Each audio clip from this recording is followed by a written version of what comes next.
Hey everybody, how's it going there? You guys doing pretty good. Good for me. Like on the video, comment, subscribe. Definitely put out some more videos here as well too. So I'm also going to be reviewing Reacher because that's is in part of the 2022 movie reviews as well too.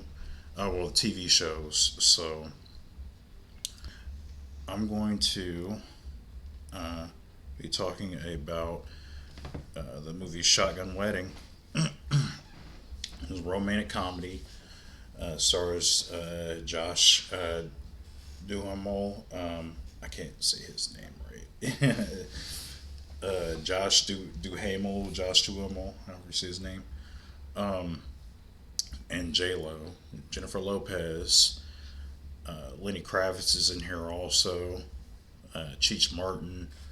So you got a pretty decent sized cast in here. Jennifer Coolidge, and now I'm not too familiar with the director of this movie. I know this was produced uh, by J Lo herself. It's a Amazon Prime exclusive movie, and I so I saw this with my wife. We watched it together, and so let me check real quick too, because this was actually directed by Jason Moore. I believe the guy's name is. He did. I'm trying to think what he did. That's right. He did the first Pitch Perfect. You say hi. Hi. So he did the first Pitch Perfect back in 2012. He also did Sisters, a movie I never saw, but it had Tina Fey and Amy Poehler in it. That was another movie they did. Aside from the movie Baby Daddy, I think it was called Baby Daddy. So this movie uh, was so basically what it's about is they're basically getting married, Josh Duhamel and Jennifer Lopez, and they go to this island with their in laws. They get raided by their home gets raided by pirates, and they basically have to fight off these pirates. You know, they ruin their wedding, and I've got to honestly say, I was not the biggest fan of this movie. So this is my thing with J Lo. Uh, I remember back in the '90s when she came out with the movie Selena, and she won an Academy Award for that movie. And ever since that Academy Award, I mean, she's tried different movies and stuff like that too. But it just seems like after that movie, it was just like her movies have just become like increasingly mediocre. Um, I haven't really I've usually tried to avoid her movies. I'm not really the biggest fan of a lot of she's because these days she's either doing these mediocre rom coms like this one, um, or she's just doing these romance films. I think she released another one this year. I'm going to review called "Marry Me," or it didn't come out this year. It came out last year, the same year as Shotgun Wedding did. But it's getting to the point now to where I just feel like she's just making mediocre rom coms, and this is definitely one of them. I didn't think this was a very good movie.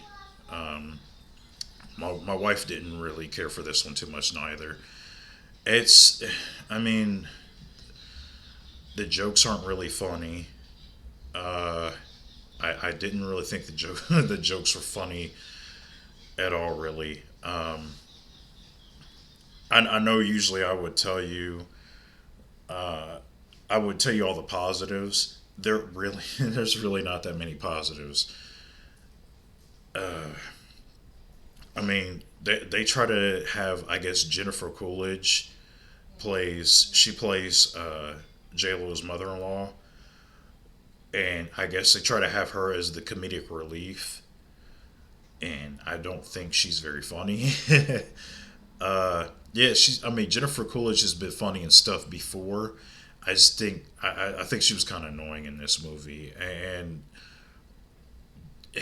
like I just I was really upset at this because these are some of the nicest pirates in this movie. They really, I mean, they really don't do much. I mean, they try to be menacing. The pirates in this movie are just not menacing to me.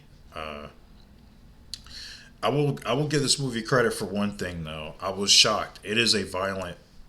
Well, I don't know if it's like it's not like violent, like grotesque, like somebody's getting their head blown off or anything like that. But it's way more violent than uh, that Ashton Kutcher and Katherine Heigl movie I didn't really like. I think it came out 2011 or 2012. It was one of the early 2010 or something like that. But that movie, those two did together called The Killers, and because that movie had no blood in it at all. That was like it was like a bloodless gunfight. Like who wants to see a bloodless gunfight? So there is a certain level of violence in here. They kind of do it for laughs mostly, but I just don't think the movie's that funny. It kind of started out pretty mediocre through the first third of the film, and then just as the movie immediately ran out of steam. I think after that first third, it completely just doesn't. A lot of these jokes you're not laughing at, you're just kind of groaning at them. Uh, I think J Lo and Josh Duhamel, they're kind of annoying. Uh, they're the level of comedy, like the level of their dialogue and their comedy is just those two bickering at each other. That's all they're doing. It's bickering, and they try to write it off as like some sort of like comedic dialogue or something like that. Uh, and this guy who directed this, I would say his to the credit of him, I mean his movie output is pretty mediocre too. He's done a lot of television. He has like three movies under his belt, so it's not like he really has done much.